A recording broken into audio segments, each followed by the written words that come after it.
There's urgent news being shared that ICE has launched an operation dubbed Freaky Friday that targets kids, specifically unaccompanied minors. And this isn't a rumor, this is information that's coming out of the American Immigration Lawyers Association, which I'm a member of, and it's the largest association of immigration lawyers. Now, the ICE operation is aimed at children ages 14 and up. AILA's report says it could also be aimed at children ages 10 and up. Now, these children that are being targeted entered the United States without a parent or guardian, and they're either in custody or they've been released to sponsors in the US. Now, according to AILA, kids who were detained but subsequently released may receive a threat letter from ICE. The letter is going to demand that they waive key legal protections, give up their relief in their cases, or face indefinite detention or immediate transfer when they quote-unquote age out.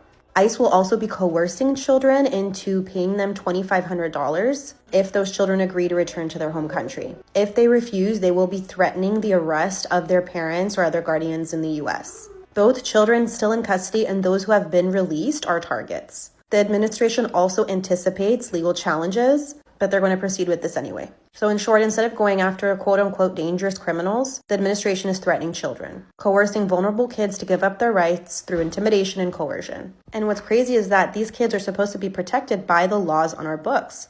We have something called the Flores Settlement Agreement, the TVPRA, and even expanded protections from the Health and Human Services Organization. These laws are supposed to set the standards for humane treatment of unaccompanied children, as well as make sure they're screened for relief from going back to their countries. And they're required to be put in safe custody and given a fair process. So it's important to warn kids out of custody that they may get a letter, and also share know your rights information to people in this situation. Kids do not have to sign anything without talking to a lawyer. And if a child does get a letter, document everything. Was a lawyer present? Was the child able to ask questions? Was there evidence of coercion or intimidation? Documenting this may help litigators who challenge this practice ultimately in court. Please share this widely and follow us for more.